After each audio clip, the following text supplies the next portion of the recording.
All right, everybody. Thank you guys for joining us on this Sunday. Another crazy weekend of college football. Obviously, got some huge games to break down. We want to take your questions. Obviously, throw them in the chat. Blaine's not here right now. He's having some technical difficulties. We're going to try and bring him on. But if we can't, it's just going to be me and David here chopping it up, breaking everything down from a fundamental and schematical standpoint. And there's a lot we got to get to, David. And obviously, we're going to look forward to the NFL and what's going on there today. But first, man, just your overall thoughts on Week 8. A little bit of craziness, a little bit of chalk, just kind of your overarching theme. I feel like I say this every week, but was that not the most exciting day of college football that we've seen this season? I mean, a 1-5 Virginia team can upset undefeated North Carolina. We see, Utah with an upset over USC, Miami the same way, battling at home against Clemson. What was it? 1-5 Arizona State team really pushing Washington to the end of that game, almost with a huge upset of another undefeated team. Great day of college football, and I can't wait to dive into it here. Definitely. Well, let's go and get started. Before we do, though, hit that like button if you're not subscribed to the channel and you don't know. We do a live show every weekday, 6:30 a.m. to 8 a.m. Central. That's 7:30 a.m. to 9 a.m. Eastern. We talk everything. We take live calls. We have a live chat. If you can't watch it live, it stays on YouTube, Apple Podcasts, Spotify, all that stuff. But David, I'm going to go ahead and get right into it. I'm going to start with this Penn State-Ohio State game. Went about how we thought. Went about exactly how we thought. Loved the under in this game at when it came out at 47, whatever, ended up at 45.5. But the biggest question was, can Penn State hit enough explosive plays offensively to be able to score enough to beat Ohio State? And David, they took a couple shots down the field, but it seemed like at least for the first 2.5 quarters, Drew Aller was really, really sped up. I thought Jim Knowles did a good job of keeping everything in front. Last year they talked about the blitz rate, Ohio State bringing a bunch of pressure, playing skinny in the back end. I mean, Aller ended up going 18 of 42 for 191 yards and a touchdown. The leading rusher for Penn State had under 50 yards. That was Singleton. And then you look, Lambert Smith, who was their only receiver to have over 100 yards in a game this season receiving, only had 52 yards. Not that Ohio State blew it out of the water on offense, and I thought Penn State's defense really stepped up. But Marvin Harrison Jr. made a couple plays. We saw Stover make a couple plays. Mayan Williams popped a couple runs. I mean, Maserati Marvin ended up with 162 yards and a touchdown on 11 catches. We heard that phrase enough, didn't we? Career high in receptions for Marvin Harrison Jr., 11 receptions. And even when he's not catching the football, look how he's impacting the game. On the strip sack fumble for Penn State that got called back, that was because of a holding call on Marvin Harrison Jr. Look, Penn State's defense to me lived up to the billing. They really did. I mean, they gave the team a chance to win. They're just on the field a lot because the offense can't move the football. And if you're going to go on the road to a place like Columbus and you're going to pull an upset like this and your quarterback's going to go 18 of 42 and you're going to rush for 49 yards, then you really need to be perfect elsewhere in special teams or to have, some sort of big play like the one that they had that didn't get called back. Chop Robinson going off the field didn't help either. But what I'm talking about, like in the second half, remember when Penn State did force a punt from the Buckeyes in their own end zone? You have a fair catch there at midfield that is not fielded and you lose 25 yards of field position. All of a sudden you're starting at the 25 when you had an opportunity right there. A couple other things, 3rd and 13 in the red zone in the first half, you run the ball, you settle for a field goal. Okay, 3rd and 13, maybe you can say, hey, young quarterback, let's get 3 and move on. They did it again later in the game.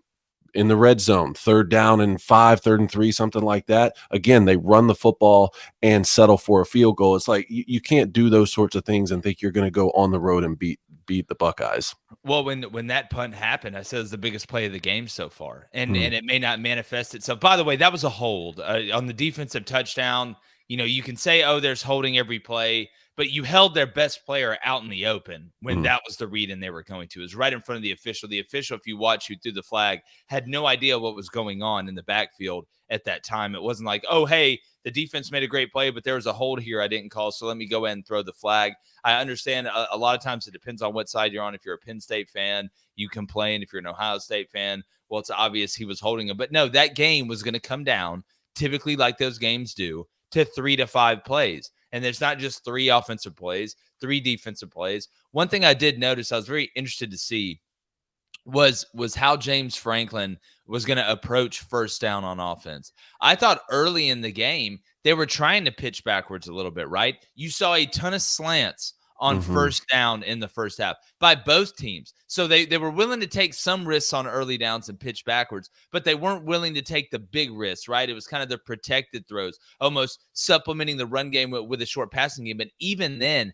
Aller looked kind of off. You gotta give credit to Ohio State's defense. You got to give credit to Ohio State's DBs. But there were a lot of balls that were low or behind or were too early, and it seemed like the chemistry. And all we heard all week was, "Oh well, Penn State's been saving it. Penn State's been saving it." Talk about taking the shots, hitting the explosive plays.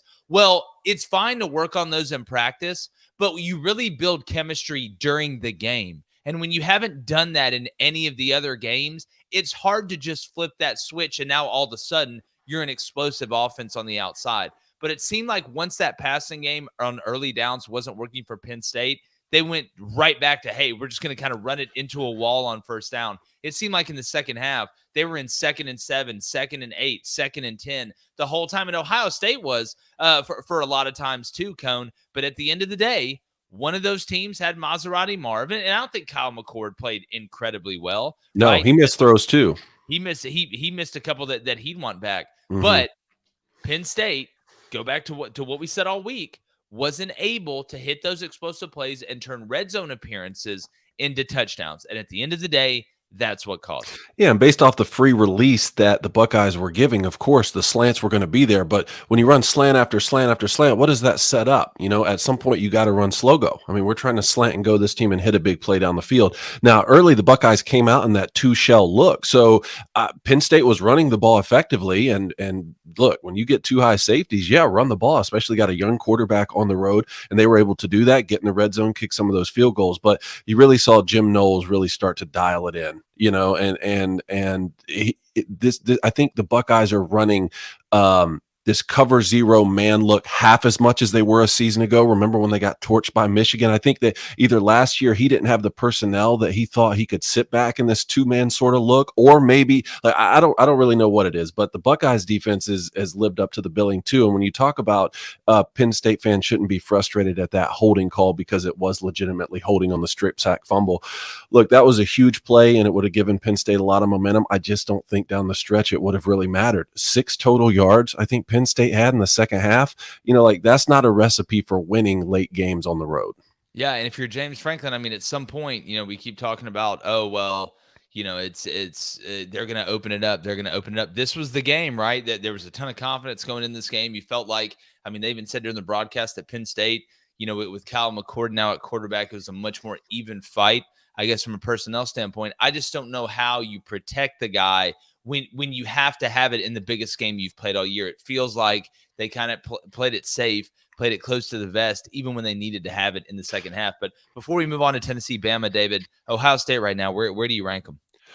Well, I think they're doing nothing but trending up. I kind of see a lot of Florida State when I look at the Buckeyes. I don't see a team that has really put together these elite performances week in and week out, but at the same time, they're beating really good teams and they're continuing to win. Kind of like on the NFL level, what the Eagles are doing right now. Just a really good football team that somehow is still figuring it out. And when we talk about this a lot in March Madness when it comes to the NCAA tournament, a lot in playoff baseball, like we were breaking down the Braves this year, but so much of it is playing the right football at the right time and peaking as you sort of enter rivalry week and enter the conference championships before bowl season. I'm looking at the Buckeyes and Florida State specifically. Are those the type of teams, and maybe even Texas too, Texas getting away with one on the road against Houston? Are those the sorts of teams that really here are going to trend at the right time and figure this out? Or will playing with fire week in and week out sort of come back to bite them late in the season?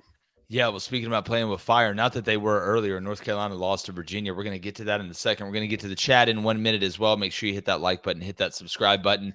Tennessee and Alabama, David. This is a game. I predicted the score was going to be 34-17. Not the way it went. To be honest with you, and going back and watching it again, excuse me, I thought Joe Milton played one of his best games. Mm-hmm. I thought and look, it wasn't perfect. That they missed the touchdown in the corner that I thought the tight end should have caught. That I thought was a good enough throw by Joe Milton. But I mean, I thought Joe outplayed Jalen. Let's be honest. I mean, he's 28 of 41 for 271 yards, 2 touchdowns. I thought he was pretty good on the intermediate throw. I mean, you come out like gangbusters, scoring that first touchdown, making that throw, and that's a hell of a catch by Squirrel White. But I mean, when you look at it, I mean, 271, 2 touchdowns. You're efficient through the air. You got 60 yards on 15 carries. I thought you hurt Bama on the ground. I just did not see Joe Milton out dueling Jalen Milroe, but Alabama leading in rushing, having a 100-yard rusher like they did with Jason McClellan, who had 115 yards and a touchdown on 27 carries. When we saw, even though it was at home, Tennessee was able to run the ball a lot more effectively on Texas A&M and that front seven, which I would put A&M and Bama right there next to each other when it comes down to the run game and stopping it defensively with the front seven. But Alabama was able to kind of do what Florida did and run it at Tennessee. But make no mistake, Tennessee had their chances in this game. You couldn't have asked for a better start. I mean, you're up 20-7 at halftime. You get that score right out of the gate. You get that score before halftime.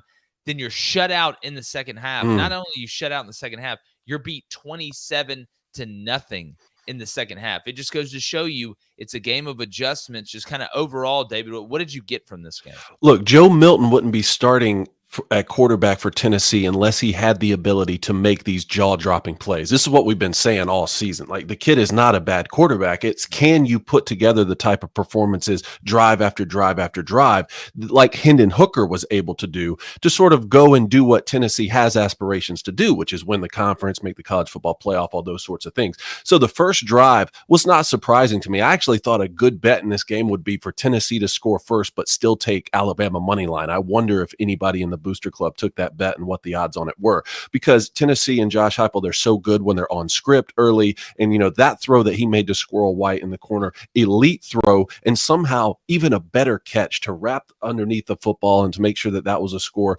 Unbelievable. But then they come back and they have another good drive on the second one. Kick a field goal. Now you're up 10-0. Now you get, what was it? The strip sack. Was that the strip sack fumble on Jalen Milroe, which was, I believe, his fault. I mean, I'd love to know what the protection was called, but I put that on the quarterback. And all of a sudden, Tennessee's in the red zone then with the turnover. And I said, hey, if they go up 17-0 here, they're going to win the football game. I don't think Alabama's built with Jalen Milroe to come back from 17-0, but maybe they'll hold them to a field goal. And that's what happened. They find themselves up 13-0. And then sort of after that, you know, the game plays out the way that it did. But Tennessee, without a doubt, was more physical than Alabama in that first quarter. You could see them lowering their shoulder, you know, all that bulletin board material. And what do we say? Like, that can get you by a couple of drives, maybe that first drive or something like that. And then after that, Alabama said, oh, okay, we're in a dogfight. Like, and they do what they always do, which is they go in at halftime and they make adjustments and they just strangle you in the second half. Now, Josh Heupel before this game was 22-0 when leading at halftime. A heck of a stat. But on the Alabama side, I thought that this was Tommy Rees's best called game. It wasn't Jalen Milroe's best game, but I was looking at things that were helping open up the passing game downfield and helping open up the north and south running game. A couple of them were speed sweeps. Had a couple key speed sweeps that were able to get big yards. Sort of looked like what Hugh Freeze is doing at Auburn, right? Especially in that Georgia game.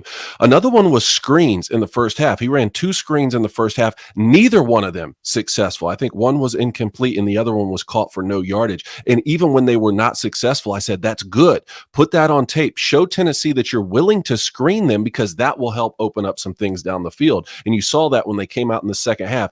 Big run, gashing run on the first play, big touchdown pass shot.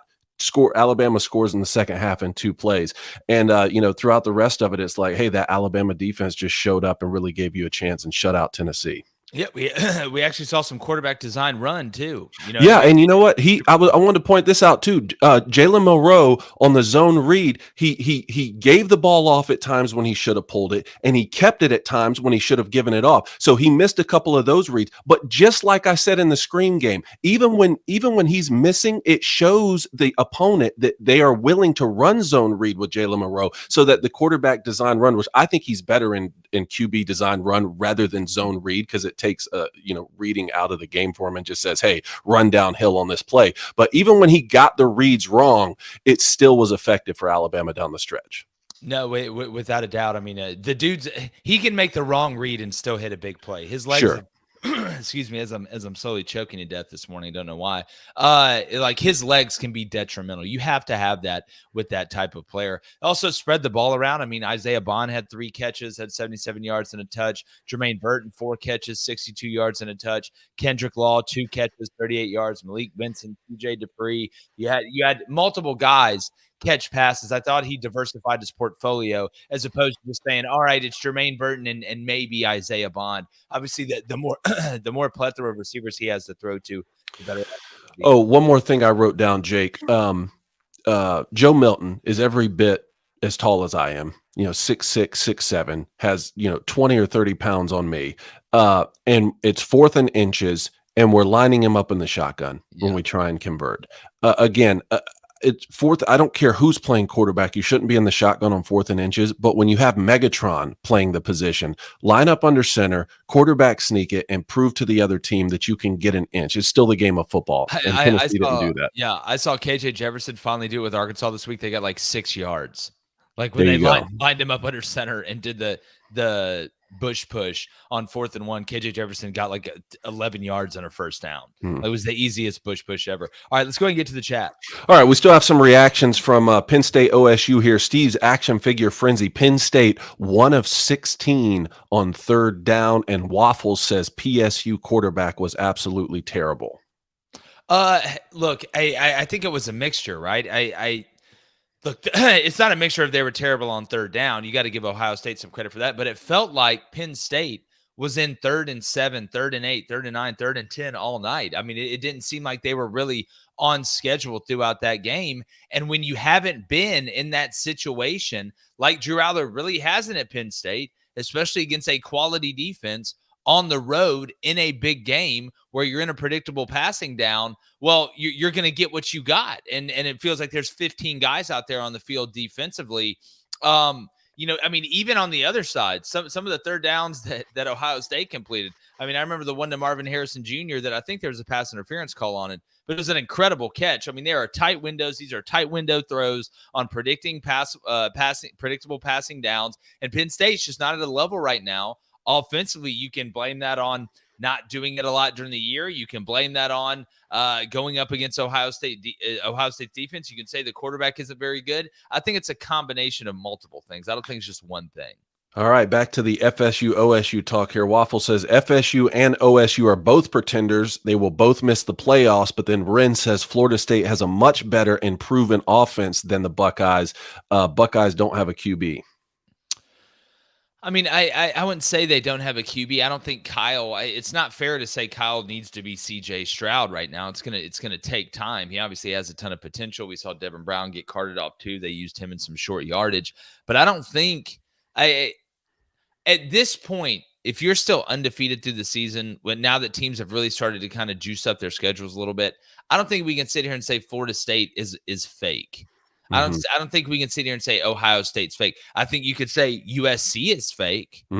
I think you could say maybe North Carolina is a little bit fake. Yeah. We'll see. I mean, I can go down the list of teams that are possibly fake because they've lost. But I mean, we're sitting here in week 8, right? You're Ohio State. You've played a tough schedule so far, and it's only going to get tougher. You look at Florida State. You've played LSU. That Duke team who was right there with you until Riley Leonard got hurt. We know what they can do. We saw what they did against Notre Dame. We saw what they did against Clemson, who lost on the road to Miami like we thought, David. But I think that's a bridge too far right now. Now, if you're going to say I think Michigan is better than Ohio State and Florida State, I'm down with that. I can get behind that. If you're going to sit here and say, hey, I think Georgia, even without Brock Bowers, has the potential to be better than Ohio State or Florida State, okay, I can get down with that. But I tell you, with all that happened in the Pac-12 yesterday, with USC losing, we're starting to see some carnage in the ACC. You know who's just sitting out there, David, with 2 losses? Is LSU.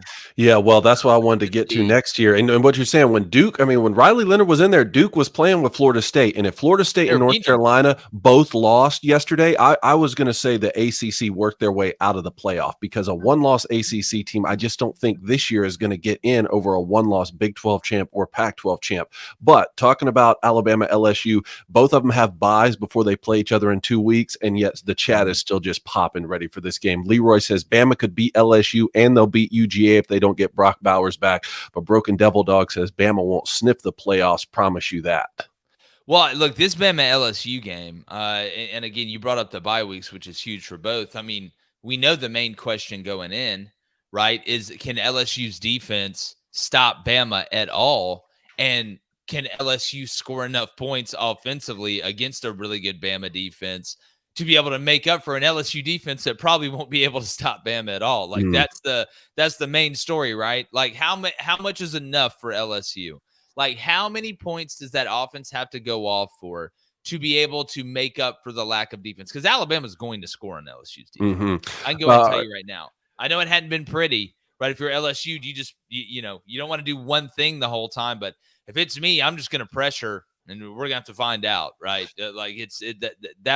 That would be my thinking going into the game. But it's that matchup, man. I already can't wait. Man, Oklahoma State, West Virginia yesterday was a heck of a ball game. Jared Grubb says OK State will be peaking at Bedlam in 2 weeks. And I wanted to point out something. I don't know how many rushing yards Oklahoma State had in the fourth quarter alone, probably north of 150, something like that. But I did see a stat when I woke up this morning. Oklahoma State rushing had 281 yards. Oklahoma State running back Ollie Gordon alone rushed for 282 yards. So one more than the entire team rushed for, and he had 4 touchdowns. Well, have you seen a turnaround quite like what's going on at Oklahoma State right now? After getting blown out by South Alabama? No. Let's not forget that they were left for dead after that. They looked anemic. They were rotating 3 quarterbacks. Gundy couldn't make his decision on the guy. Well, it's amazing. Sometimes when you simplify it, it amplifies it. And I think we're seeing an Oklahoma State team that needed a little bit of confidence, that maybe embrace everybody thinks we suck, and now Oklahoma beat Texas, and everybody's just talking about Oklahoma. And look, this is a West Virginia team that had shocked the world with the way they started with Neil Brown, who was on the hot seat before the season, loses that heartbreaker on the road at Houston after you had thought they had snatched defeat. Or snatch victory from the jaws of defeat, only to snatch defeat from the jaws of victory on that Hail Mary. So they were coming back home. They were pissed off. West Virginia got the lead. And make no mistake, West Virginia is a running team. With that young quarterback, they are a running team. This is who they are. They're methodical. They want to limit your possessions. Well, Oklahoma State, much like they did against Kansas State a couple weeks ago, but that was at home, used what you're best at to beat your ass. And when that happens, that's the confidence level right now. If I'm an Oklahoma State fan, I mean, it has been, you talk about a roller coaster of emotions, but Mike Gundy, man, the mullet magic, like they're confident. I think there was over 500 yards of total rushing in that game. I'm so glad I didn't make a pick there because it was so back and forth. I just wanted to sit back and enjoy it and not be pulling for a bet or a team in that one. It seemed like every time Oklahoma State snapped the ball in the second half, they were ripping off a 60-yard run. Like that's just what it seemed like. Yeah. A couple donos here. We got Copperhead, $10 donation. He said, busy week. Finally got caught back up with y'all. Got some pushback for you, Jake, on Kansas basketball. NCAA came out and said they found no evidence KU knew what was going on, but punished them anyway, 4 question marks.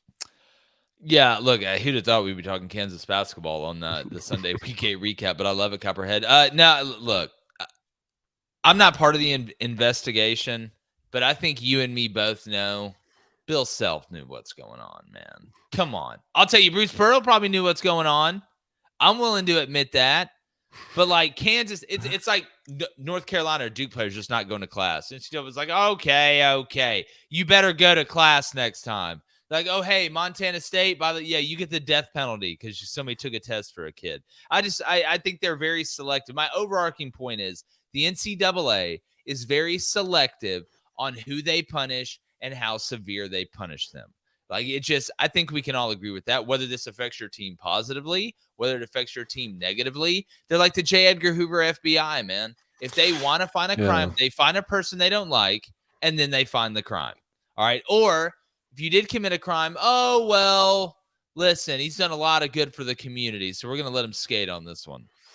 Yeah, well, after Michigan beat Michigan State 49-0 yesterday, I heard that in future news, the NCAA has launched an investigation into Jim Harbaugh that he practiced before the game. which is not allowed at all. Yeah, So rumor has it he watched film. So yeah. All right. $5 dono from Tyler Jarvis. Feels good waking back up in the win column, baby. Go Canes. What a man, game, man. man, what? No Tyler Van Dyke. I literally took Miami plus 3.5 and click over there and it's like, oh, Tyler Van Dyke's not going to play. I was like, well, that's a misbet.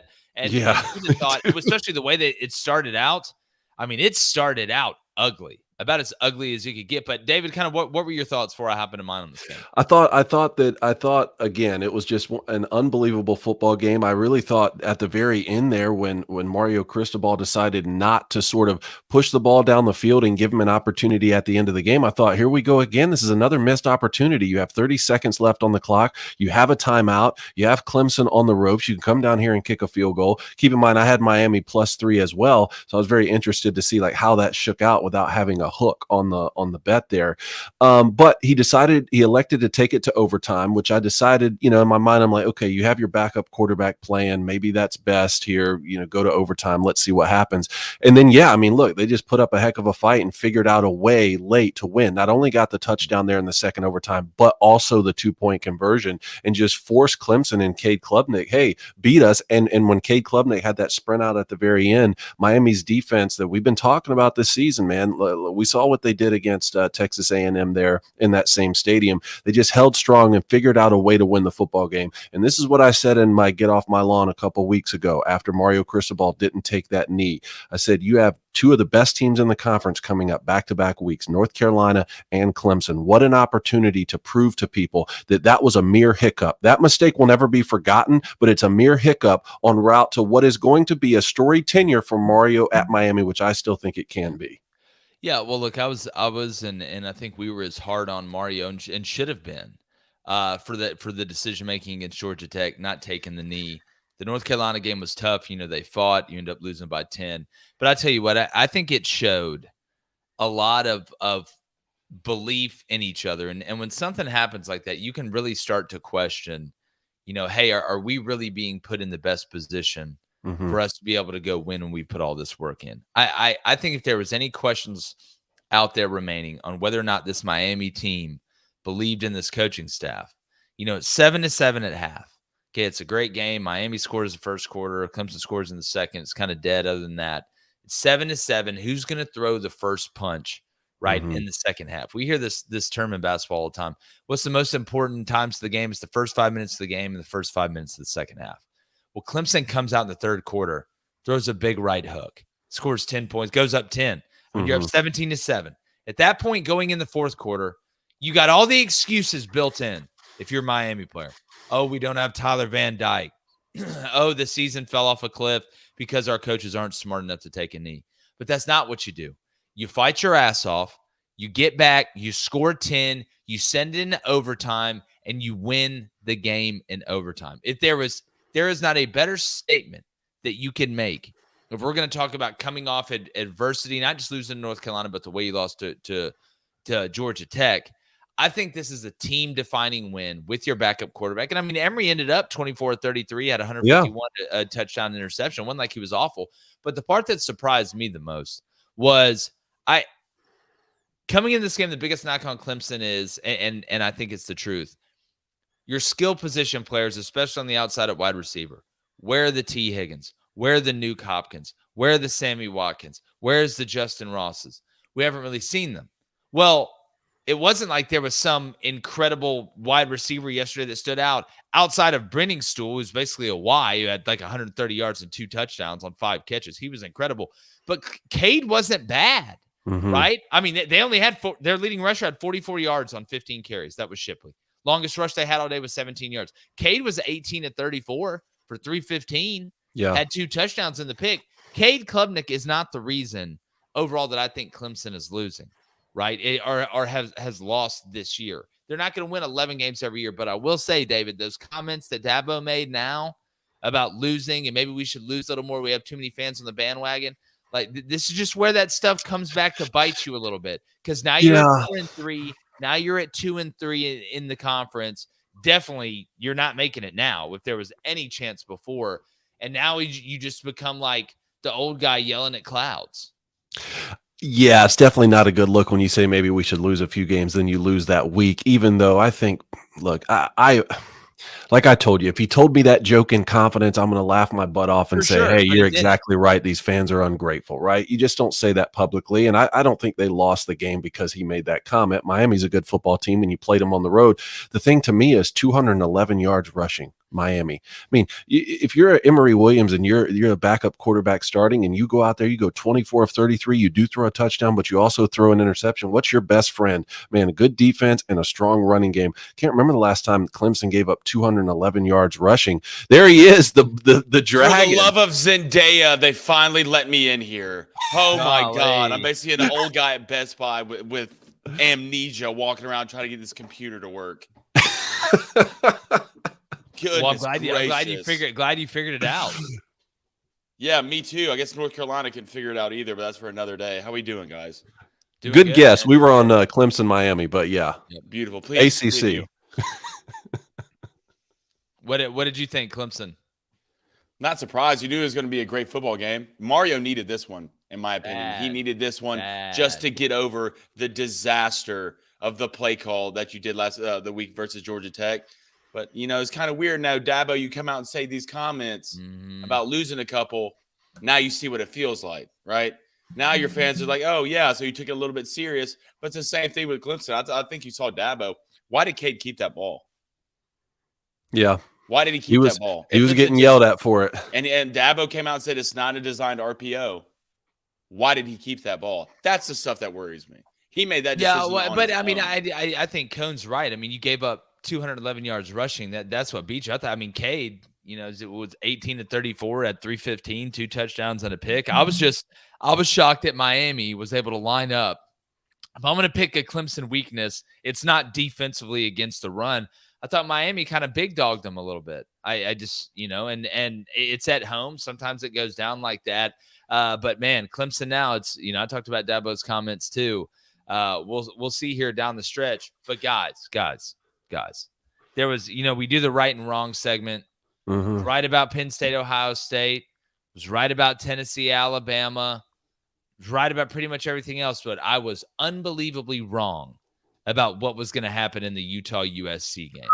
Not only that, because I thought what was going to happen was USC, as tough as Utah's defense was going to play, and as much as an advantage as Utah's had physically over USC, I thought coming off that loss against Notre Dame, the way they look, Caleb Williams trying to stay in the Heisman race, that USC would just score enough points to be able to cover the 6.5, 7 against Utah. And honestly, if you'd have told me USC scored 32 points, I would think there was a decent chance that they covered. But in no world did I have Bryson Barnes outplaying Caleb Williams. Bryson Barnes, 14 to 23, 235 yards, 3 touchdowns a pick. Caleb Williams, 24 of 34, 256 yards, no touchdowns, no interceptions. Fellas, Caleb Williams ended up with 10 rushes, 27 yards, and a touchdown. Oh, Bryson Barnes, hold my beer. Same amount of carries, 57 yards and a touchdown. Bryson Barnes for Heisman? What? He's focused and having fun. That's what I heard. Absolutely nothing about this game surprised me. The only thing that was surprising outside the game was the fact that I was so cowardly that I didn't take Utah, and I didn't have the guts, because when I tried to write it down as a sharp early in the week, I accidentally wrote down USC. I trusted the signs. I stayed away from it. And man, what a great win for Utah. And our buddy Chad on Twitter sent us this for Caleb Williams. It was a graphic here, struggles against the best. 23 starts against non-top 25 teams, and he has a 70% completion in those games, 317 yards per game, 78 touchdowns and 7 picks outside the top 25. Versus top 25 opponents, he has 5 games, 51% completion percentage, 172 yards per game, 6 TDs and 6 picks. Now, he's still going to be the first overall pick. I think he's going to play on Sunday for a long, long time, but I don't want to hear any of this about having ownership in an NFL team. When you get drafted after that. It just seems like maybe the quote-unquote greatest college quarterback that we've seen in a long, long time won't even play in a college football playoff game. It's and people say, oh, well, look at Bryce Young. He was the number 1 pick, and Bama didn't make the playoff. I get that. Here's what I think. Here's what I think. I think this is a mental thing with USC and Utah. That's what it looks like to me. It looks like to me, and I'll say it, that USC is horrified of Utah. That's what it seems like. There's always that you know, the one person or that logo. It's like the Batman signal in the sky. Great White Buffalo. You know what I'm saying? Like USC is almost like a bad guy in Gotham. It's like they're big and bad most of the time. Hey, you know, I'm gonna show up. I'm gonna take this protection money, but all of a sudden that bat signal hits the sky, and they just, they get horrified. They go, what does the Joker say? He's like, I know why you have your meetings in the dark, or you know, at during the day. Scared of the like Batman. It's almost like Utah shows up, and USC it hits different. Jaquindon Jackson, $117 on the ground yesterday. That Utah ended up with 247 rushing yards. USC ended up with 145.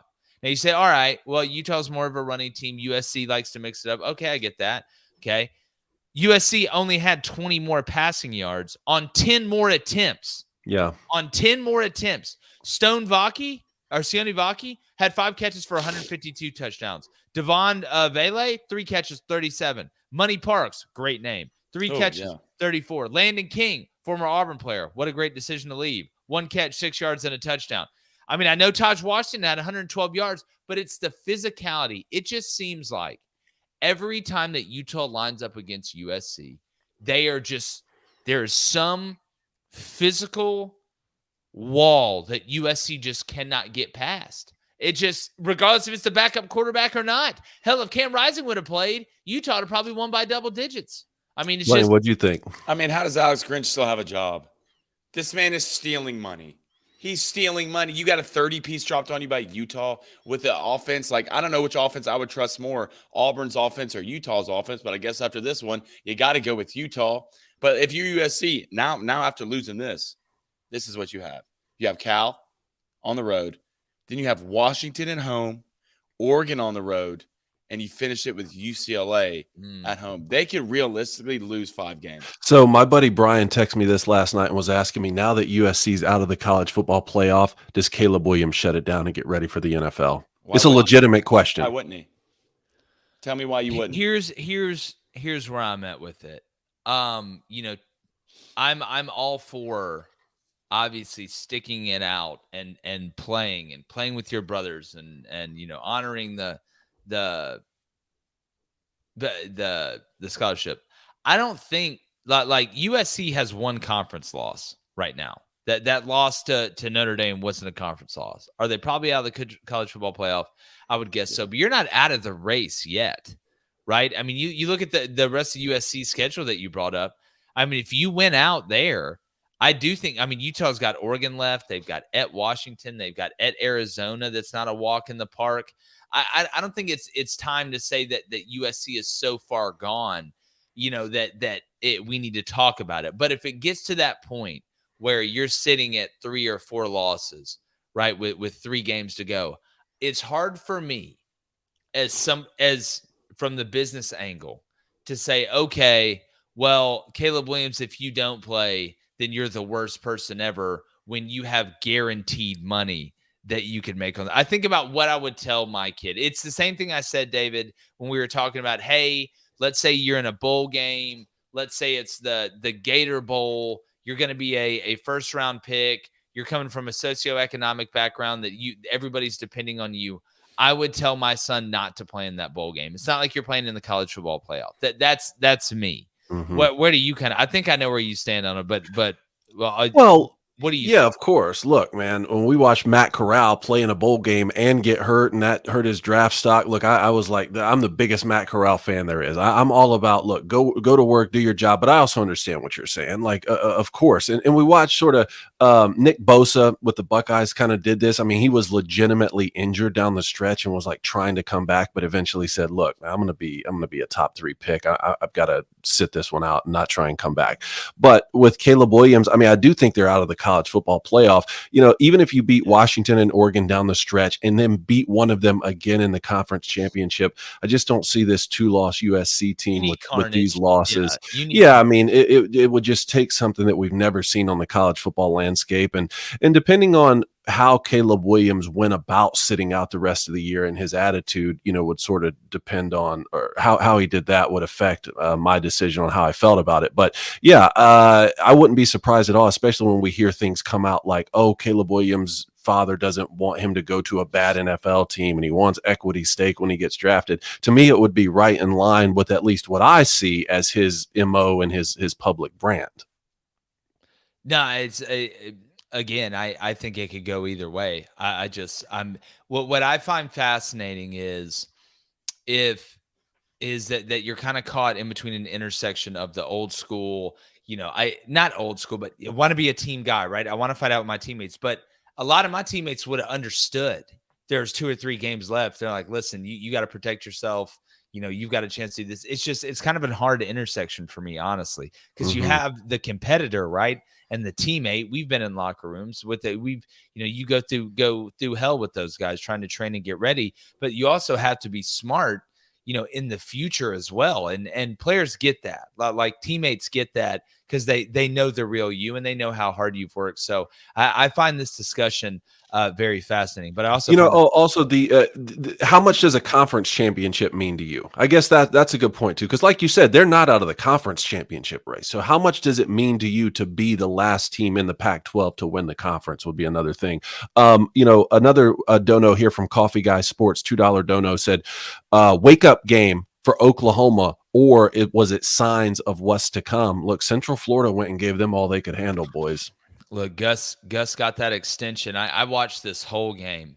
What surprised me the most when I was watching Oklahoma, and they were able to score, right? They were able to find ways to put the ball in the end zone. But it seemed like every time they about had UCF buried, UCF would hit a big play. There would be some huge play, whether it was the interception across the middle that kept him in it, whether it was the big play on the RPO that John Reese Plumlee, who was huge getting him back. You can see how different that team is. I thought it was actually going to be somewhat more of a high-scoring game than it was, more heavily on the Oklahoma side, with them eventually shutting down UCF. But sometimes, and I'm telling you, we see this with championship teams. We see this with really good teams. We see this with average teams. There's some games that you just have to survive, that you're going to look back on during the season and say, okay, we didn't play our best in this game. Our opponent probably played their best, but we were able to find a way to sneak it out and win. Very rarely, and tell me if you guys can remember on any team at the top of your head that just wiped everybody the whole year, that just won every game, dominated every single game. No game was close. I mean, I can give you examples going through some of the best teams we've seen. 2019 LSU struggled on the road at Auburn. Auburn was a good team, not a great team. You were able to survive that game. You use Auburn in 2010 on the road at Kentucky with Cam Newton. You have to kick a field goal to win the game. I can go through that. There's every championship team at some point had a game where they had to survive and had to catch a couple breaks, whether it be on the home or at home or on the road against a team they were better than. So yes, sometimes this can be the best type of win though. Because Brent Venables gets back, says, see, all those people are telling you, oh, you're the greatest team ever. Oh, you beat Texas, right? So we're not going to lose the game. We're going to the national championship. UCF about came in here and took your cookies, all right? All of our cookies. So sometimes these wins can be the best, but, I mean, the Gus Bus and them, they showed up, just couldn't finish it. God, Gus always tries to sneak one out, doesn't he? Yeah, he does. He always does. Let's go to Chase Mills. Been doing it my whole life, baby. $10 donation. What your guys' opinion on Mike Elko not letting Riley go out and at least give it a try after you try to campaign for it 2 different times as the game slipped away? Good question. Yeah. Look, I'm not on the medical staff at Duke. I don't know exactly, what the determination was, but I can promise you this. If Mike Elko thought that Riley Leonard was good enough to go out there and it's twofold: 1, help him be able to win the game, and 2, not injure himself further and hurt his future career further. Mike Elko is as competitive as a human being as you will find on the planet. He would have been out there. I think it showed incredible restraint. I think it showed incredible responsibility. I think this is something that you can point back to in recruiting when you're at the end of it, I know Duke's not in many huge recruiting battles with other top teams, but the way Elko's got it going, who the hell knows? We see what they do in basketball. I think this is something you can point at and say, look, a lot of guys talk it. Oh, I care about the players more than I care about winning, this, that, and the other. This is evidence. This is proof.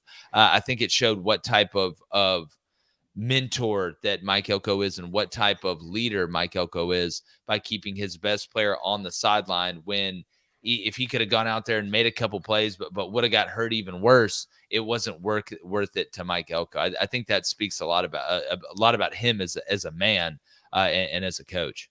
Look, I think you got to put this more on the medical staff than the head coach, especially when we're talking about high-level college football. At the high school level, where not everyone can afford an elite medical staff to tell you what's going on with the player, yes, you want your head coach to step up and make those sorts of decisions. But this sort of game, Duke, Florida State, the head coach is coaching the ball game. Of course, he's going to want his starting quarterback to play, the guy who gives him a chance, and you can't put it on the player either. Yeah, you don't think Riley Leonard wants to run out there and play football? You need someone on the medical staff to say, look, you run this guy out there, you're running serious risk. We need to shut him down. That's the recommendation. And then you have to have a head coach who takes that recommendation. All right, let's go to Just Let Me Sleep. He says, if you're getting the kind of money Caleb is from NIL, then he should have to play, in my opinion. Sit out for a bowl game, maybe, but quitting in the regular season is crazy. And that goes back. It's funny you say that because, David, what do we talk about with this NIL stuff and these contracts? There is no way in hell, I'm telling you right now, if I'm a business, if I am a donor, if I'm somebody that is giving money to the NIL part of recruiting, whether that be to the transfer portal, high school, or re-recruiting players to stay, that if you're going to get NIL money in that contract that we sign, or whatever piece of paper links us or binds us, you have to play. If it's possible, right? Not if you're hurt. There's clauses, obviously, if you're hurt. Let's look at contracts in the NFL. If you hurt, you still get paid, things like that. But and then it gets into, are you faking an injury? Which I don't want to go down that road. But if you are going to get NIL money, there has to be a link of you have to stay a certain amount of years. And if not, you're in breach of this contract. You have to pay this back. Or something in that vein. I think you have to. If you want to be part of business, that's great. You want to be part of the business players, you should get paid for your name, image, and likeness. But there's two sides to business. There's the side that we have to hold up, and there's a side that you have to hold up. Yep. Let's go to Caleb Nail. What's up, Caleb? He says, who do you guys think is the best G5 team? Air Force, Tulane, and JMU? And what do you think about it, chat? Chat, give your answers, boys. That's group of 5 team. Who are you going with? Yeah, I'm going James Madison. I know they didn't look great against Marshall. Marshall's pretty good on defense. Larrier played for Air Force. Navy still covered the plus 15.5. I almost hit the Pythagorean theorem. Went 12-2 on them. USC cost me, and then the over in Fresno State. Speaking of not Fresno State, UNLV and Colorado State. Yeah, I think I would say JMU. Then I would say Tulane, who I didn't think played very well against North Texas. I thought they'd score more than what they did against that awful defense. And then I would say Air Force. Larrier was supposed to not play, ended up playing, was still pretty effective. Navy offensively, though, it's not great. Bad. It's bad. Yeah, well, it's Georgia Southern, Georgia State week, boys. So, yeah, give me the Eagles, despite getting their pants pulled down by James Madison. So, real GSU. Hey, they beat you up. They beat ULM to death, though. That was they great. did beat them up. I was going to Stephen Taylor, and the man with 2 first names. He says Georgia is a top 10 team in 2023, but nowhere near number 1 like they were last year. Oh, I look, I'm not going to argue with you that there's not a overarching dominant, hey, there's the team sitting on the Golden Hill. Can anybody else catch them or develop enough through the year? I think if we are going to sit here and we have to pick a team, it's got to be Michigan right now, especially with Brock Bowers being hurt at Georgia. But I think it makes the college football season more fun. I think this makes it better. I like that we're sitting here going into week 9 and saying, well, this team could, as opposed to being like, all right, well, here's the 3 definite teams that are going to make the playoff. Here's the best team in the country. Can anybody catch up to this one juggernaut Avengers Mega Ranger team? I think it makes it way more interesting. Let's go to Buzz Buzzer. He says, can we talk about the Michigan Wolverines being the best team in the country? God, what a no sweat cover. Yeah, look, no sweat cover. Yeah, Blaine, I'm we just got to start betting them. I'm like telling every you, time. I'm Wagon, look, them, wagon. Why not? JMU, Michigan, wagons. Yeah, I will say, David, and obviously, you have the special connection. I thought, with all the noise that was, with Harbaugh and the, spying, whatever BS that J. Edgar Hoover's NCAA is being ran, however it's being run over there, just ho-hum, just easy money. JJ run around a little bit. They're just so much better than Michigan. Michigan State tried to put up a little fight early, but it's like the tsunami, right? Michigan's that tsunami. You're sitting there on the shore. Hey, why is the water receding? Oh, hey, let's have some fun. We can walk out further than the shore. And all of a sudden, here comes that tsunami. Mm-hmm. And then when it hits the shore, you're done. You're not escaping. You're drowned. That's it. The Michigan just anaconda squeeze, man. Just ho-hum. Some of the things they did yesterday even surprised me. I know this Michigan State team is bad, but I'm telling you, boys, that's a rivalry game of epic proportions on the road at night with all of the stuff that happened in the tunnel last year. These investigations distracting. They went about their business. They are an elite football team, and all this business coming out about investigating Jim Harbaugh for practicing or watching game film or whatever the hell they want to come out with these days. Look, Arnold Schwarzenegger said, everyone pities the weak, jealousy must be earned. And it sounds like that's finally what's happening. So if it takes winning some big football games and having some good seasons in a row, then that's fine by us. But, parlay that into the college football playoff now. That's the next step. Got your pants pulled down by Georgia a couple seasons ago, an upset win by TCU earlier this season. It's time to, there's still plenty ahead. You got to go on the road to Penn State. That defense is for real. Maybe not the holistic approach that we saw yesterday with the offense, but that defense is for real. You're going to get your biggest rival at the end of the season. You don't think they're wanting to beat you after 2 straight years of losses, and then you got to go on and win the conference. But everything Michigan wants is right there in front of them. David, what if you had to pick, what's Michigan's weakness? What's the one thing that worries you? When I see them getting into like a close game, let's say if they were to play Georgia or Oregon or Florida State or Texas tomorrow, losing what really was your best kicker of all time, Jake Moody, some of these special teams pieces, your punter, it's like, man, you sure would love to have those sorts of pieces on this team. But right now, I don't really see a weakness. The offensive line has proven to get better and better each week, and they're already back-to-back Joe Moore Award winners. I don't know what's really going on with Donovan Edwards, the backup running back. Just not putting up the same sort of numbers and consistency that he was a year ago. But hey, Blake Corum's the bell cow, right? And JJ McCarthy to me is just, he's throwing the ball at an elite level. One thing I would maybe worry about a little bit if it's a 1-point game late in the fourth against someone like Alabama or Georgia, will JJ McCarthy try and make a gunslinger type play that gets him into trouble? But so far he's gotten away with that sort of stuff, and I just think they're a complete football team. Yeah, the only thing that worries me about JJ is he throws back across his body a lot. He does, and he does it because he gets away with it. And you play one of these elite teams, you don't get away with it so much. Yeah, but I tell you what, man, they're just like a rolling ball of steak knives that's rolling downhill. I do want to say, make sure you hit that subscribe button. Make sure you hit that like. If you're in the chat, doesn't hurt anything to like. We appreciate you guys hopping in here. I know there's a bunch of people in there. Just if you get time, hit that like button. And if you're a North Carolina fan, you're probably not going to like what I'm about to say. Blew it. Dead to me. Blew it. You just blew it. Like I watched this whole game, right? And I'm gonna give and Tony Elliott, and you see what coaches say like after upsets. He's like, oh, I could see this coming for if you could see how close we were in some of these games. I don't think anybody saw this coming. But I'm gonna tell you how Virginia did it. They just threw waves at North Carolina in the ground game. Paris Jones, 14 carries, 70 yards. Mike Hollins, 15 carries, 66 yards. Tony Muskett, the quarterback, whose great-great-great-grandfather had to be like a captain in the Revolutionary War. 12 carries, 66 yards. Kobe Pace, 11 carries, 30 yards. They had 4 guys with double-digit carries yesterday. You look at the receiving game, Malik Washington, he had 115 yards. Nobody really balled out. The Wood Jr. kid had 3 catches for 62 yards, had that long of 22. But it was really just throwing a bunch of waves at North Carolina in the run game, and they just hung around and hung around. They jumped them a little bit, and we've seen Virginia do this in a couple games. They scored 14 in the first, it was 14-7. Then North Carolina, second quarter, outscores them at 17-14 at halftime. You're like, okay, Virginia kind of shot their wad. Then they do the same thing, Virginia, in the third quarter, as they did in the first, they jumped them out of halftime, scored double digits. Then all of a sudden, you go in the fourth quarter and it's a game, and you start to believe. I mean, it's 24-24 going into the fourth, and you're able to find a way. Virginia outscored them 7-3. But how about the Virginia defense in the fourth quarter, holding North Carolina outside of the end zone and finding a way, just finding a way to win the game? But if you're North Carolina, like you handle business against South Carolina, you handle business against Miami, you survived the scare against App State.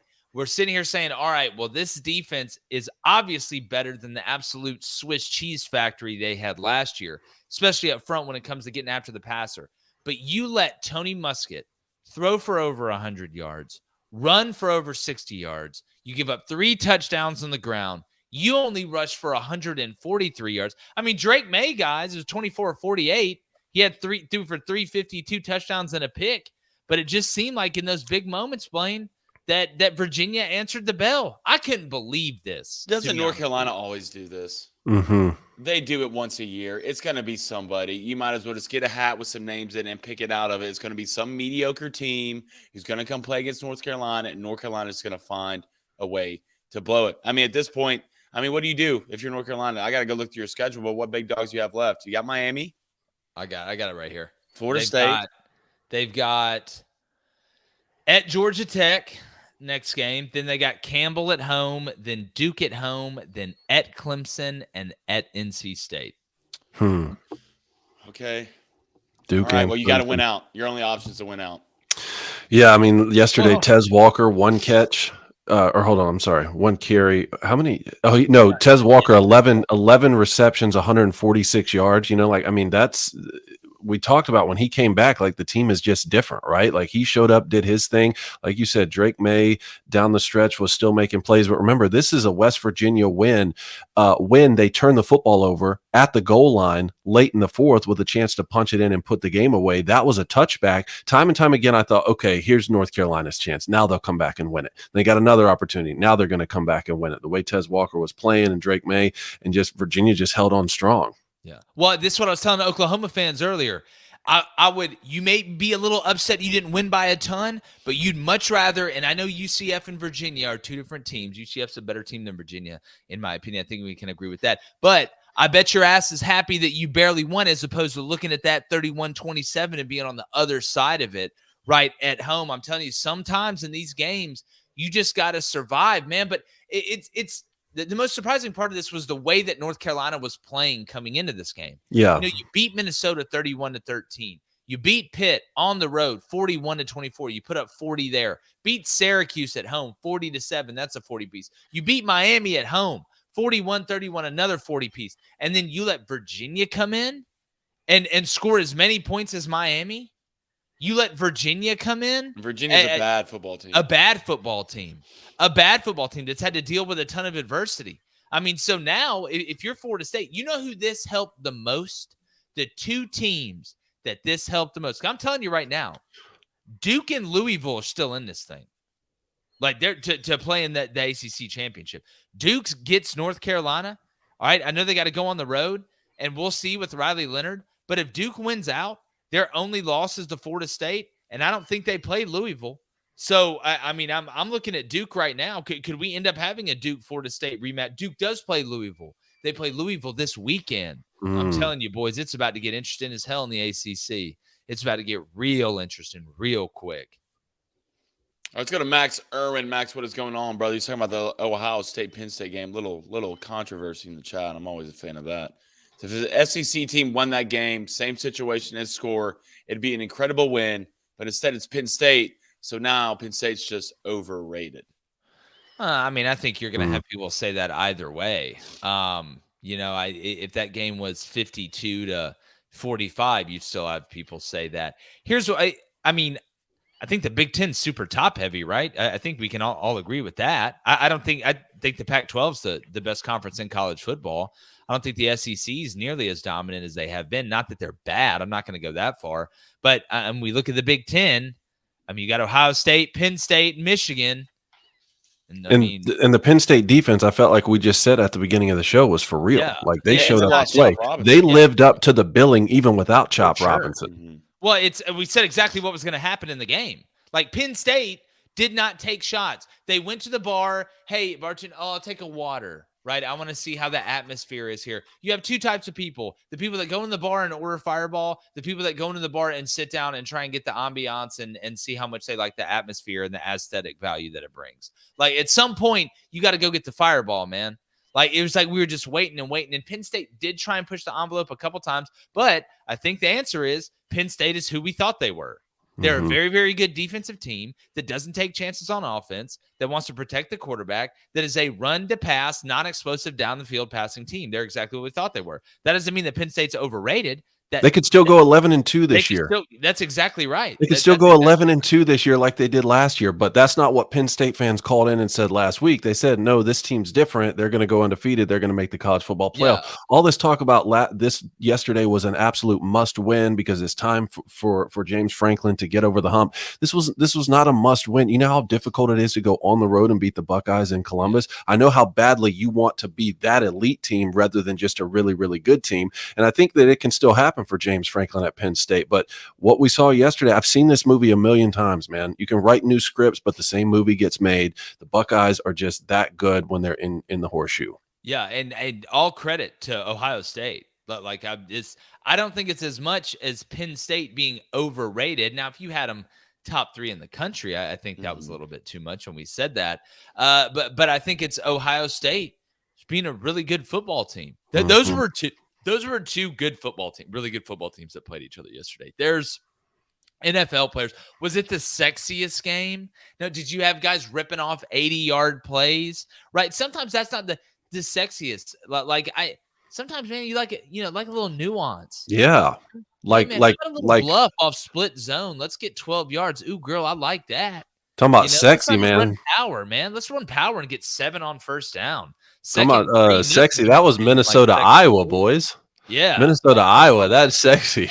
Yeah, that's exactly. There's a different way to skin a cat. Oh, well, I locked in that under. Now, from a special teams perspective, Jake, I need you to talk about this play at the end of the game for Iowa when they took that punt return back to the house, but they called it a fair catch signal. Okay, here's where I've always fallen on it. If you do not make this signal for the fair catch, hand up, not get away, not Peter. This signal means Peter, get away from the ball. That is not saying it's a fair catch. That means get your ass away from the ball. I'm screaming, pointing at where the ball is. Peter. That is not this. Even doing this is not this. For it to be a fair catch, your hand should be above your face or above your head. That should be the signal for fair catch. Anything else, I don't care if you do the stanky leg. I don't care if you're pretending to shoot guns at people. I don't care if you're doing this from like a disco move. It's not a fair catch. It's not a fair catch. And like at what point does the threshold, at what point does it become, oh, your hand's up enough? It needs to be over your head like this, not here. It needs to be over your head, signaling a fair catch. Because Iowa got screwed because old dude was pointing at where the ball was. That's what he was doing. He was pointing at where the ball was, telling him to get away from it, caught the ball, went and scored a touchdown. Wasn't out of bounds. That was a blown call by the officials, in my opinion, but it's because the rule is not clear enough. It needs to be that no gray area. If your hand is under your helmet or not above your head, it does not count. This is not a fair catch, right? So windshield wiper, not a fair catch. Wax on, wax off.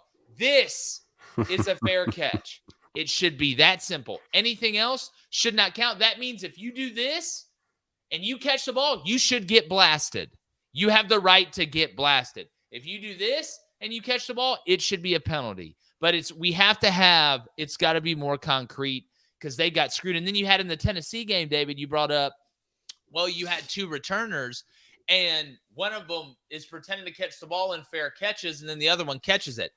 I coached special teams for a long time. You've never been able to do that. What you do with 2 returners, if you're trying to trick somebody, is one of the returners pretends to go catch the ball, not fair catch, because the minute you call fair catch, it's dead, regardless if you're the one catching the return or not. Yeah, that one was a little weirder because it was kickoff return with 2 returners, and the other one sort of did Yeah, this, same like, thing. Yeah, half same like, thing. T formation thing. Again, he didn't put his hand over his head. It was like the T formation, which tells his team, "Hey, you don't have to block. We're gonna fair catch this Yeah, thing," which this fair right catching on a here. kickoff is a new thing too, but it was the other guy who caught it. That made the difference in 20 yards of field position in the second half for No, Tennessee. it did, but I am all for, if we're gonna say that this is now accepted, it needs to be in the rules. All right, this is a fair catch signal, and this is a fair catch signal. Then great, then they're both fair catch signals. Mhm. All right, I would rather it be one. I would rather you just do this.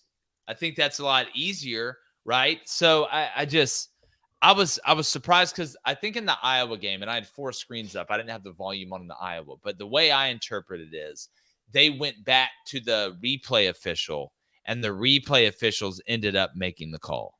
That's what happened, which to me, again, it should be very pronounced. Hand above the head, fair catch. Anything else, if I'm pointing, if I'm doing a Rubik's Cube while I'm moving, it doesn't matter. The ball should be live. Let's go to Passport Doc. He said LSU would destroy Penn State, and Duke is on par with Notre Dame. FSU beating LSU and Duke by double digits is far more impressive than Ohio State beating Penn State and Notre Dame by a combined 11 points. I think there's a logical argument for that. I think there's a logical argument for that. I think this LSU offense, if I'm going to say, and on one hand, that I think LSU has the best offense in the country, right? And I'm going to say Penn State has the top 5 defense in the country, which I think we can all agree on. I can still say LSU scores enough points against Penn State. The question is, could LSU stop Penn State's run game? Right? If LSU could, and not stop it the whole game, Penn State would score against LSU. Could Penn State score enough? Right? That's what I think it would come down to. So that'd be a heck of a matchup. I'd love to find out what would happen in that game, but I think there's a logical argument on both sides. I think there's a logical argument to say Ohio State's wins look just as good against who they've played as opposed to Florida State. So, talking about Notre Dame and then Penn State, I think you can make, because Notre Dame beat Duke, right? On the road at Duke. So how can I sit here and say, oh, well, Ohio State's win over Notre Dame's overrated, but Florida State's win over Duke at home with a hurt Riley Leonard is not overrated? I don't think those two things can exist. Now, outside of it, if you're comparing both of them and saying they both look pretty good, I could understand that. Yeah, I agree. Let's go to Brock. He said, have y'all heard about Quinn Ewers' collarbone injury? I think Malik Murphy will be on a short leash. Wouldn't be surprised if you see Arch Manning stepping on the field. I need to see how did we get an update on the length of that injury? Has there been any update today? Because obviously I saw Malik. I saw Malik come in, them scoring the handoff. Yep. But I haven't seen an update on, and they would have something, especially with Quinn Ewers, if something to come out. Anybody in the chat, if there's an update on that, please let us know, because I would like to know, because obviously that's huge coming down the stretch. But speaking about coming down the stretch, a team that wasn't huge and hasn't been huge coming down the stretch is Auburn. And Blaine, I'm going to let you start on this one. Yeah, great cover by Ole Miss. Phenomenal. Look, I said this. I'm betting against Auburn for the rest of the year. I don't think they're a great football team. Peyton Thorne's Peyton Thorne. Robbie Ashford's Robbie Ashford. I don't think they're a good football team. No. Yeah, I don't think they're a good football team at all. I mean, you can only play with your personnel. There's not the sledgehammer is not walking out of the locker room to come fix everything. Like it's that movie with Martin Lawrence and the basketball team. This guy who's never played basketball before. There's not going to be a miracle for this Auburn team. You got to take your lumps. Right now, you knew Ole Miss was going to win that game. I never thought Ole Miss was not going to win that game. So I feel bad for Hugh. You know, you missed in the portal, but this will be the worst team Hugh Freeze has at Auburn. Yeah, I mean, just ugly. They did throw for over 100 yards. It's just everything. Auburn just seems like they're basically a triple option team. That's just what it seems like. Everything's so forced. I mean, Jarquez had 15 carries for 91 yards and 2 scores. The defense kept Auburn in the game. Thought the defense fought their butts off. There's a couple plays over the middle that you're just going to hit when you have that amount of talent. Auburn just offensively and then rushing the passer. They obviously still struggle. It's just it's tough to watch this team on offense, man. The play calling, there's only so much you can do. Like there's really only so much you can do. I don't like running it up the middle on 3rd and 6. I don't think that was the right call. But it just seems like you're almost damned if you do and damned if you don't. damned if you don't. Like it's Auburn just not very good, man. You missed on quarterbacks. You missed on the quarterback. In the port, and look, the wide receivers on the outside. You saw a little bit, at the end there. I mean, Jarquez Hunter's your leading receiver at running back with 3 catches for 54 yards. Fairweather at tight end had the 5 catches of 31 yards, but the only other receiver, Caleb Burton had 1 catch for 13 yards. I mean, if you're an outside receiver at Auburn, I don't know how you walk around and hold your head up after the way that you're playing in these games. Not that you're getting many opportunities, but I mean, if you play on this offensive side of the football, if you're Auburn, I don't know how you hold your head up at all. It's bad. When has an Auburn offense been this bad? I mean, it's as bad as I've seen it. Jeremy Johnson, it has to be the Jeremy Johnson. Yeah, it's as bad as I've seen it, and it's how it's going to be this year. You got to bring in the guys, and you've got, I believe, Mississippi State at home next game. I need to look. I believe it's either that or at Vanderbilt, which who the hell knows? Yeah, you got Mississippi State next week. Big win against Arkansas.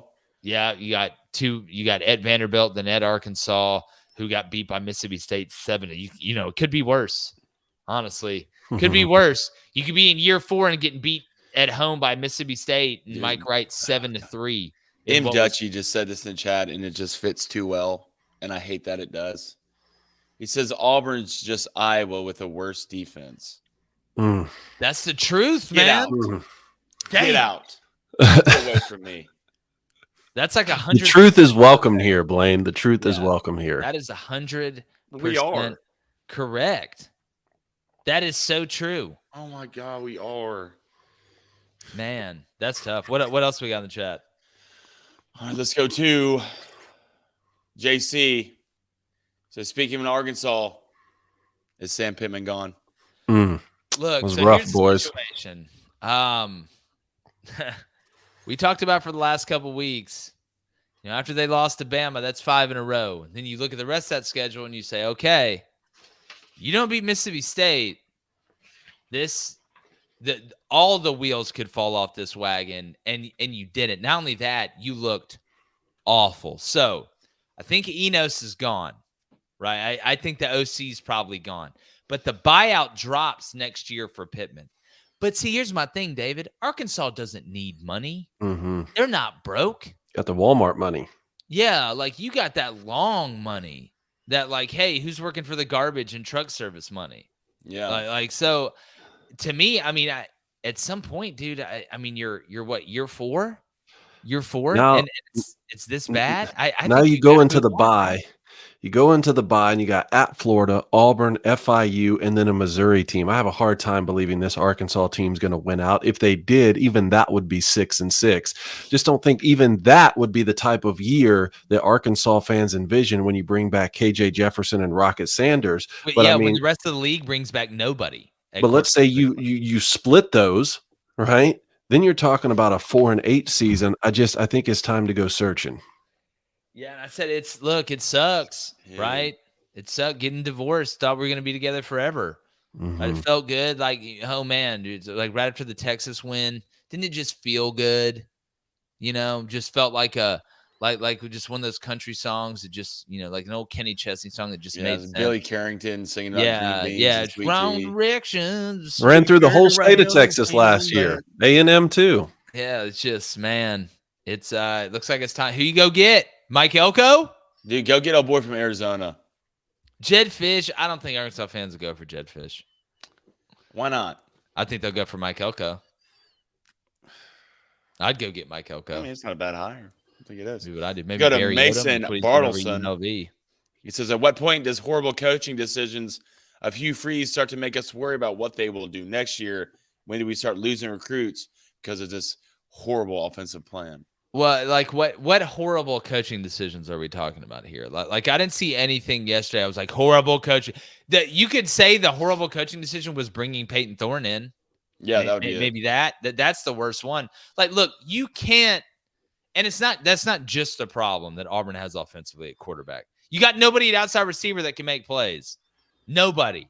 Absolutely nobody. You barely got somebody on the inside. You got Fairweather at tight end. You got a couple slot guys. Right, Ryan Williams could come in right now and start and be way better than what Auburn had. Perry Thompson with 30 minutes of coaching can come in and be better than what Auburn has right now. We know Cam Coleman and some of these other guys could without a doubt. But like as a coach, there's only so much you can do. There is only so much that you can sit here and call plays. We always say in the show, there's been a lot of geniuses that look like idiots from a play calling standpoint because they didn't have good enough players and vice versa. There's been a lot of idiots that look like savants because they just had better players. I think once it's closer to a fair fight and people say, oh, you're going to lose recruits if you keep losing. Well, you may lose some, but a lot of kids want to come in and play. And Auburn has NIL money, and you know what type of place Auburn is. So I wouldn't sit here and say, oh, it's just every time something goes wrong for Auburn is because of a horrible coaching decision. I just don't think they have good enough players right now. I agree. Let's go to M. Dutchy. He says, is Oklahoma going to drop in the polls? I don't think so. I don't think so either. I mean, you got Penn State there at 6 if we're going to go by, just AP rankings or whatever. I mean, you're sitting there at 6. They're not going to drop in ours, right? I think Washington's win over Arizona State was more alarming than Oklahoma's win over Central Florida, my opinion. Yes. So here's the question, David. When we do our rankings tomorrow, with Brock Bowers out now, do we put Michigan 1? Nope. No. No. That just it gets into the philosophical conversation of how, what's the metric for the ranking? Are we just doing an eye test on who we think is the best team and who would win on a neutral site? Or is it just, hey, Georgia was already ranked number 1 and they haven't done anything since to be dropped and they had a bye this week? Well, their best players out. I think it's not something that they did. It's something that's done on them, but it doesn't change the fact that there was a variable that changed. What was one of the reasons we had Georgia number 1? Oh, they may not be as dominant as they were the past couple years, but when it comes down to it, they have Weapon X. They have one of the best players in the country that can do multiple things in Brock Bowers that will help their new quarterback, that will help Dominic Lovett and Ra Thomas and the guys on the outside. Well, now that he's gone, right?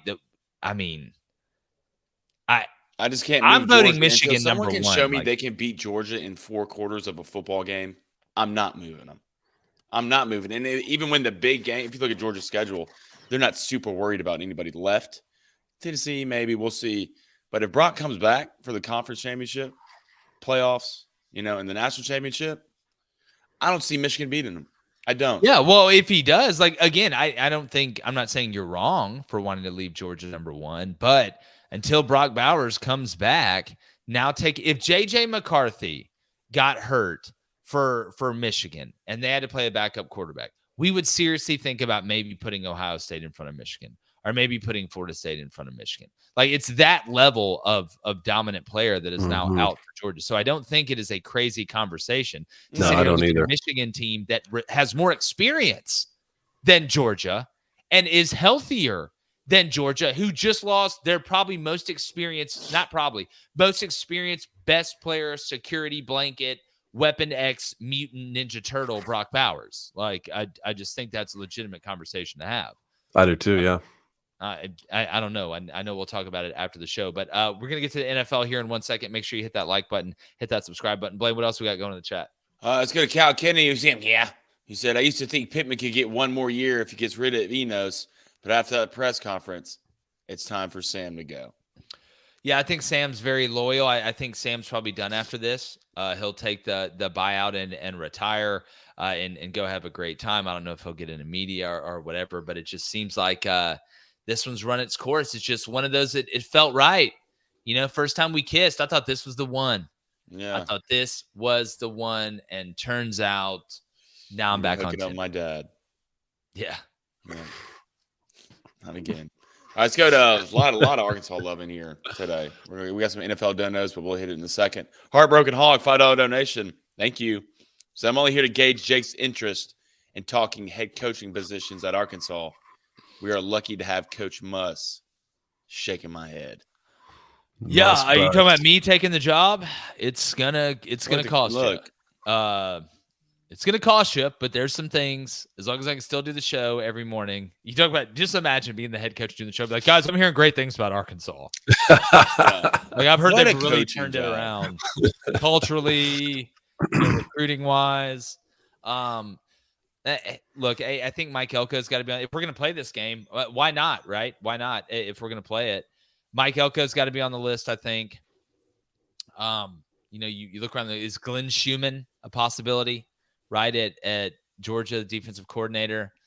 I'm not going to say the word Mike Bobo. Not going to say that. But no, I think Mike Elko would be my number one. If I was the AD at Arkansas, I'd get him for A&M does. I'd get him for A&M does. I know it's not going to be Petrino. Y'all keep wishing for that. That reunion's not going to happen. But Mike Elko would be number one on my list. Definitely know a guy that Arkansas could go get. And he'd love to coach there. We can all huddle up, go in the weight room, lift a bunch of weights. Don't say it. Go get Brian Harsin, baby. What about Lou Holtz? He's coached Arkansas before. He did coach at Arkansas. Let's raise me out to grave. I'll go coach Arkansas right now. And listen here. Whoa, Big Suey, Arkansas. I'll beat your ass right there. All right, let's go to Chad Smith, the man with the most normal name ever. Says Dylan Gabriel should be leading the Heisman voting, and it shouldn't be close. Good player, man. Look, Dylan's a witch. I think he's going to be there till the end. But I'm telling you right now, if LSU wins out, you got to give this to Jaden Daniels. You got to. The man's going insane.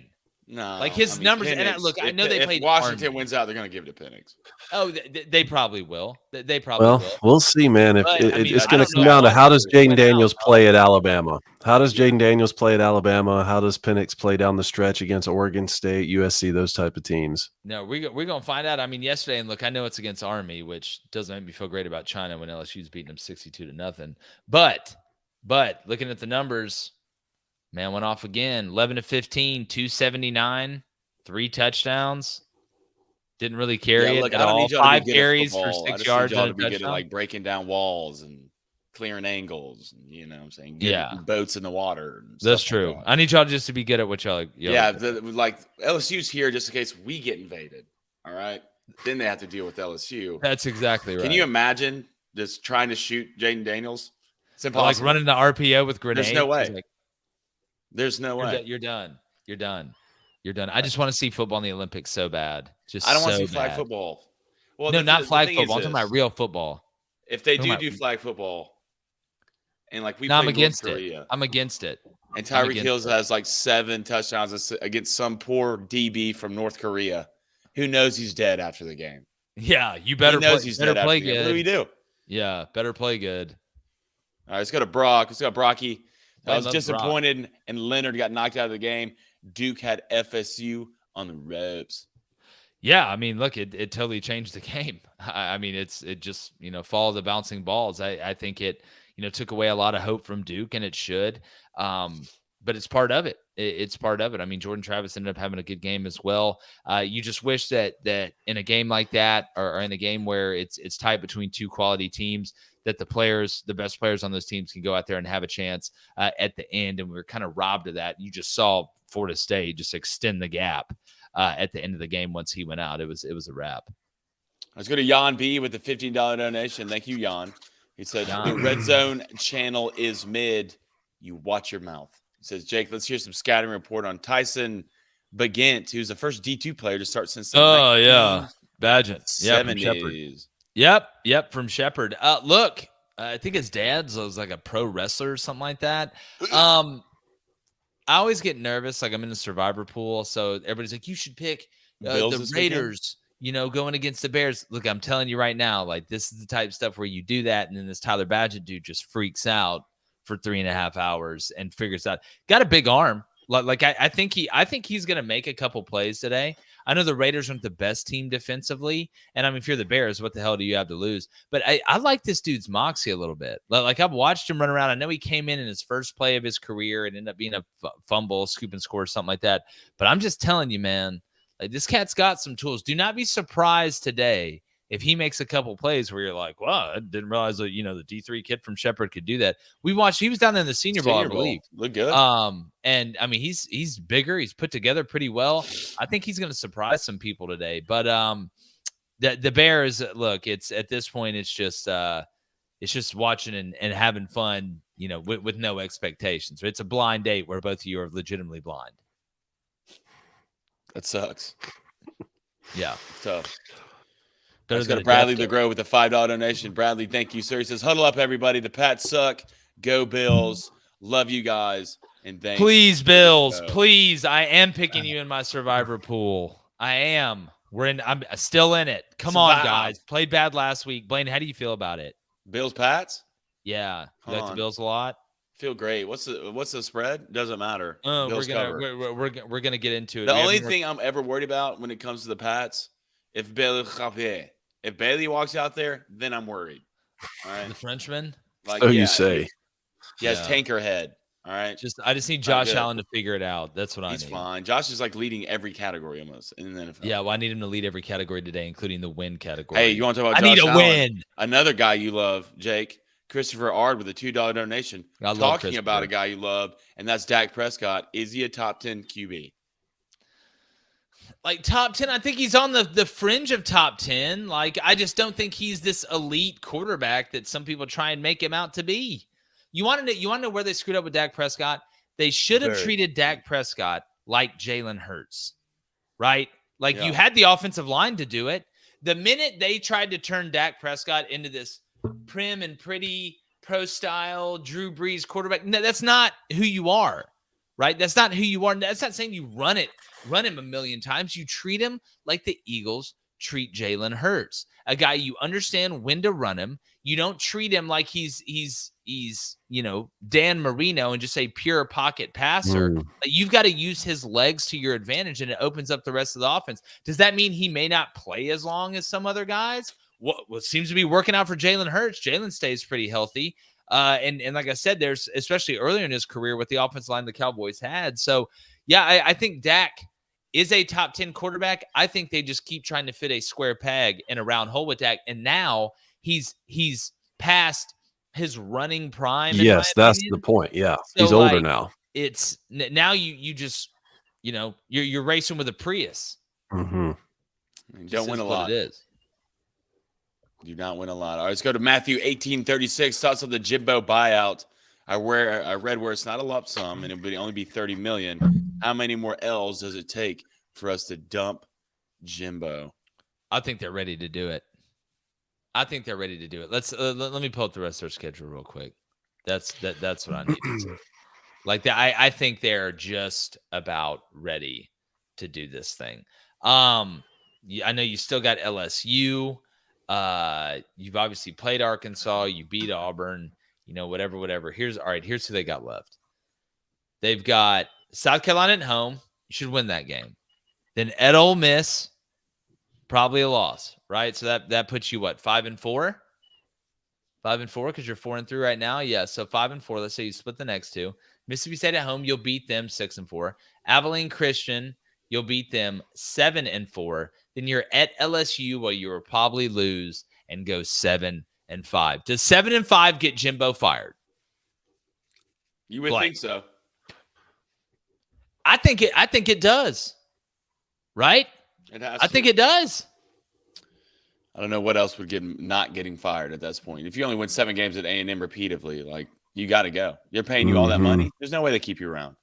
I mean, because if that's the case, then you would be your 3-14 on the road in true road games. You'd be 3-15. You'd be 3-16. Can't do it. Now, if they win out, whatever, that's a different story. But I think 7-5. That's a question for the chat. Does 7-5 get Jimbo fired?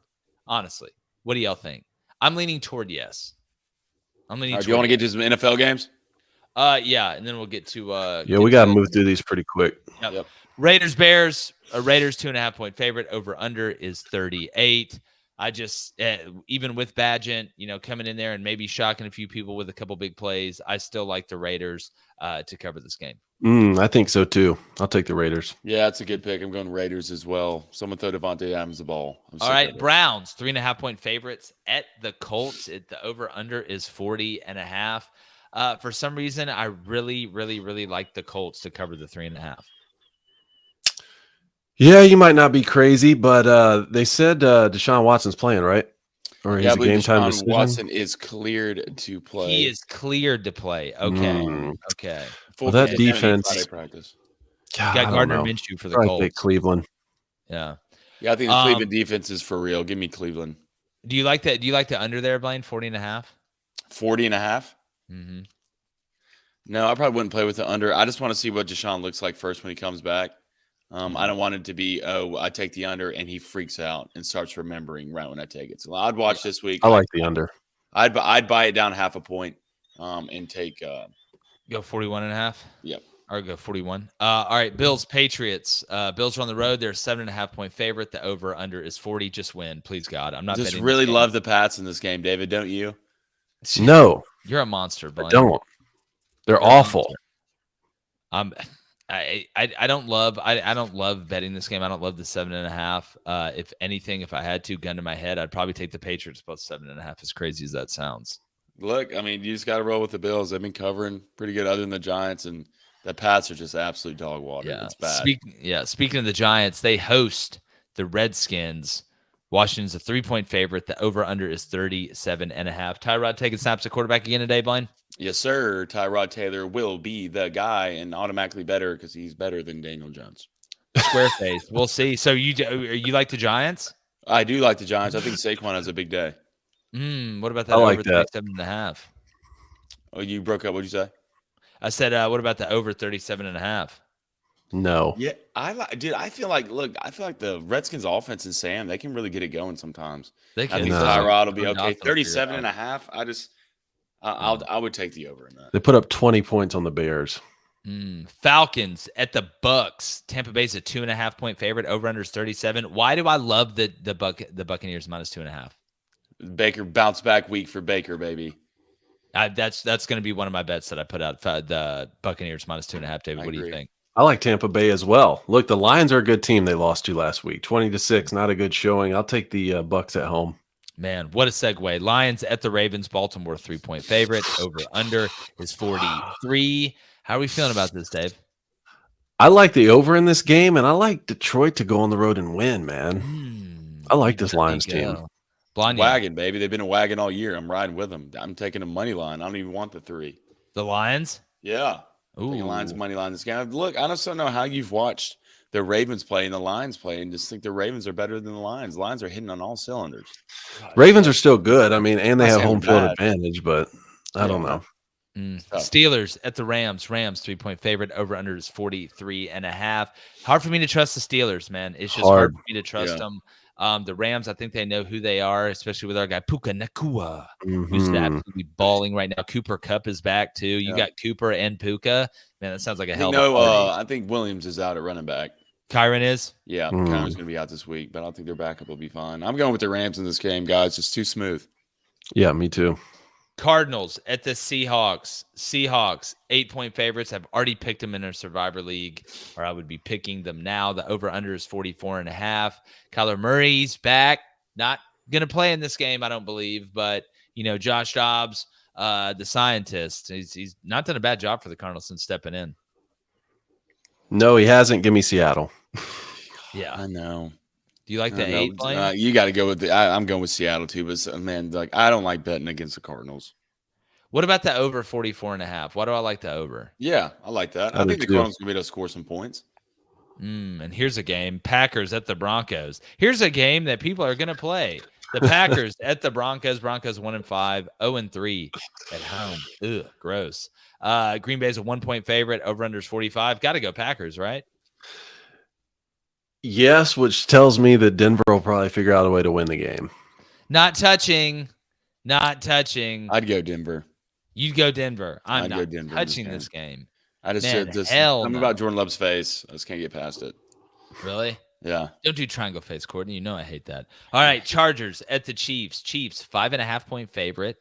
Over under 47.5. Is this one of those games you feel like, oh, the over's got to hit, and then the under definitely hits? Something like that. Something weird. Type of game that Brandon Staley just figures out a way to win so that everyone will stop talking about him being fired. Or But claiming he's beat Buttigieg. give me the Chiefs still. Yeah, I'm going with the Chiefs. And look, I refuse to get on this game and take an under.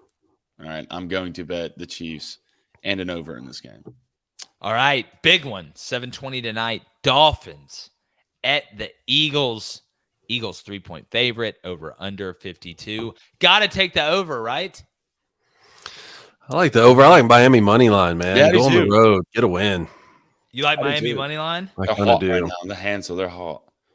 I don't know, man. I kind of like the Eagles. I mean, It's not bad. It's going to be a close game, I think. it's going to be close. So you taking the over, the under, Blind? What's the over under at again? 52? Yep, over. Over? Got to, right? I'm not like I'm taking over in the Dolphins game. Let's see, 34-27 is 61. Yep, that'll hit. Yep. All right, let's get to the chat real quick, and we'll get up out of here. Get on donos, man. We're good to go. All right, how was the chat today? Good, solid. I'm glad I got this stupid computer to work. I can't wait for Justine to get back so I can blow it up in front of her. Definitely. All right, we appreciate you guys. Make sure you're following us on all social media platforms. Make sure you're checking us out too live, 6:30 a.m. to 8 a.m. Central, 7:30 a.m. to 9 a.m. Eastern. Every weekday it stays on Apple Podcasts, Spotify, YouTube, all that stuff. Hope you guys have a great weekend. Enjoy the NFL football watching today. We're going to put out our bets here in a second. And just like college football season, it's going too fast. We're going. Gone.